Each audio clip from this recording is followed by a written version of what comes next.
Hey, what's happening, people? It's Phil Free Yen here. The first story I wanted to talk about today was this woman was playing Pokemon Go. If you haven't heard of Pokemon Go, it's like a new Pokemon game on your phone which uses augmented reality. So you can point your phone at things in the real world and it will show Pokemons there and you can catch them and stuff. It's kind of cool. Like, in my opinion, I think it's good because if you get games to encourage children to go out and play and do it, move about, then we're going to have healthier generations going forward. But this woman playing it kind of found out that it's not necessarily going to be good in all scenarios. She was going to the river looking for a water Pokemon and ended up finding this dead body floating there. The police said the dead body had been there for less than 24 hours. Yeah, I thought it might have been a young girl, but the girl looks quite old. Well, not old, but like at an age where she can kind of deal with this better. She said she was pretty shocked, but I think she should be able to get over it. Moving on. This next story kind of shows us how technology helps us in our day-to-day life, makes life a lot easier and better for us. Like, I see these great advances in technology. You've got that guy that, damaged his back and now he can control his arm with this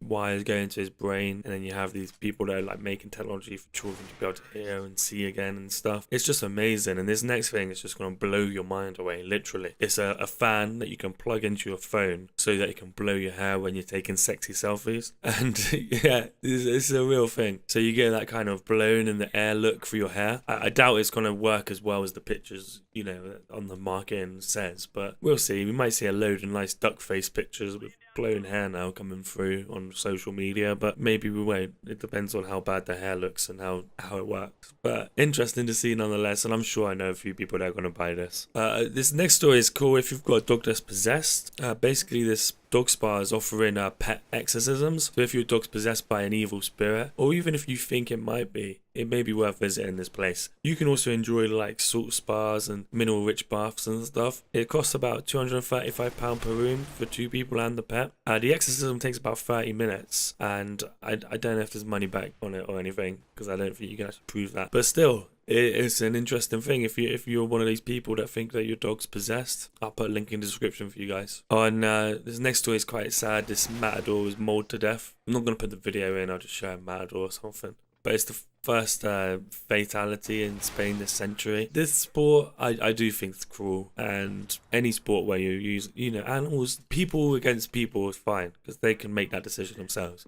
When you're starting to do sport with animals, especially blood sports, I really don't like it. I don't agree with it. And I'm sad for the guy that he got hurt, but I just kind of wish they wouldn't do this sort of stuff anymore. We're living in 2016 and we still got people that are attacking animals and people see this as entertainment. Not for me. I guess some people, if you do think it's like good entertainment, let me know below why and why you don't think it's cruel, because I'd like to maybe try understanding this, but to me it just seems cruel. Yeah, this man, I want to get his name correct. It's hard to pronounce his names though, but it's Naji Shaka Al Bordawi. I think that's how you pronounce it. Sorry if I pronounce it wrong. But basically, it's a real life hero. This guy went into a shrine in Iraq wearing a suicide belt. It was going to blow up all the people. This guy seen it and just hugged the guy. And he took like the main impact of the blast. Obviously killed himself, but saved a lot of people. There was like 40 people killed and 74 people were injured. But there would have been a lot more if he hadn't stepped in and done this. So this is kind of...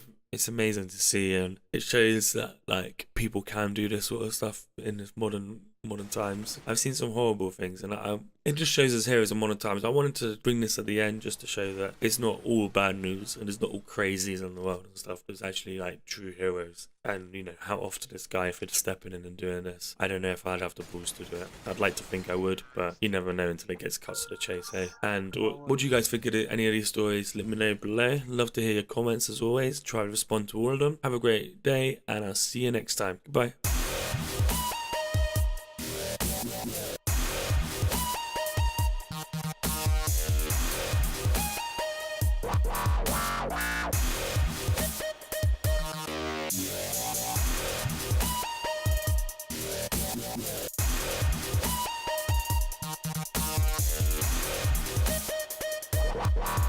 Wow.